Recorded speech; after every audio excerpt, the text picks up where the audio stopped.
കുട്ടികൾക്കൊക്കെ ഏറെ ഇഷ്ടമുള്ള ഫ്രഞ്ച് ഫ്രൈസ് നമുക്ക് വീട്ടിൽ ഉണ്ടാക്കിയാലോ. ഇനി കടയിൽ നിന്നും അവർക്ക് മേടിച്ച് കൊടുക്കണ്ട, വീട്ടിൽ തന്നെ പെട്ടെന്ന് ഉണ്ടാക്കാവേ. എങ്ങനെയാണെന്ന് നോക്കാം. ആദ്യം നമുക്ക് ഉരുളക്കിഴങ്ങ് എടുത്ത് അതിൻ്റെ തൊലിയെല്ലാം കളഞ്ഞിട്ട് കട്ട് ചെയ്തെടുക്കണേ. നമുക്ക് കടയിൽ നിന്ന് കിട്ടുന്ന ആ ഒരു ടൈപ്പിൽ തന്നെ കിട്ടാൻ വേണ്ടി ഉരുളക്കിഴങ്ങിൻ്റെ 4 സൈഡും ഒന്ന് കട്ട് ചെയ്തിട്ട് ഇതുപോലെ ഒന്ന് കട്ട് ചെയ്തെടുക്കണം. ഒരുപാട് കട്ട് ചെയ്യും വേണ്ട, ഒന്നും ഒരുപാട് തിന്നുമായി പോകണ്ട കേട്ടോ. ഇതുപോലെ ഒന്ന് മുറിച്ചെടുത്തിട്ട് തണുത്ത വെള്ളത്തിൽ ഒരു 15 മിനിറ്റ് ഇട്ട് വയ്ക്കണം.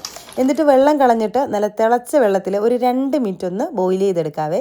വെന്ത് പോവല്ലേ, 2 മിനിറ്റ് കൂടുതൽ ഇടല്ലേ കേട്ടോ. 2 മിനിറ്റ് ഒന്ന് തിളപ്പിച്ചെടുത്താൽ മതി. എന്നിട്ട് വെള്ളം കളഞ്ഞതിന് ശേഷം തണുത്ത വെള്ളത്തിൽ വീണ്ടും ഇട്ട് കഴുകിയെടുക്കണേ. കഴുകിയെടുത്തിട്ട് ഇതുപോലെ ഒരു ടിഷ്യൂ പേപ്പറിലോ അല്ലെങ്കിൽ കോട്ടൺ ക്ലോത്തിലോ ഇട്ടിട്ട് അതിൻ്റെ വെള്ളമൊക്കെ നന്നായിട്ട് കളഞ്ഞെടുക്കാം.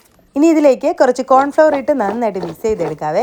ഇനി ഇത് ഫ്രീസറിൽ വെച്ച് തണുപ്പിച്ചിട്ട് വേണം നമുക്കിത് ഫ്രൈ ചെയ്യാനായിട്ട്. ഒരു 2 മണിക്കൂറെങ്കിലും ഫ്രീസറിൽ വെച്ചിട്ട് വേണം ഫ്രൈ ചെയ്യാനേ. കുറച്ച് ടിന്നുകളിലും ബാക്കി കവറിലും ഒക്കെ ഇട്ടിട്ട് ഞാൻ എടുത്ത് വെച്ചിട്ടുണ്ട്. ഇനിയിപ്പോൾ ഒരു 2 മണിക്കൂറിനൊക്കെ ശേഷം നമുക്ക് ഫ്രൈ ചെയ്ത് നോക്കാം. ഞാനിവിടെ സൺഫ്ലവർ ഓയിലിനാണ് കേട്ടോ ഫ്രൈ ചെയ്യുന്നത്. തിളച്ച എണ്ണയിലേക്ക് ഫ്രഞ്ച് ഫ്രൈസ് ഇട്ട് കൊടുത്തിട്ട് നന്നായിട്ടൊന്ന് ഫ്രൈ ചെയ്തെടുക്കാം. ഫ്രൈ ചെയ്തതിന് ശേഷം വേണം കേട്ടോ ഉപ്പിട്ട് കൊടുക്കാനായിട്ട്. മസാലയും കൂടെ ഒക്കെ ഇട്ട് കൊടുത്താൽ അടിപൊളിയാണ്.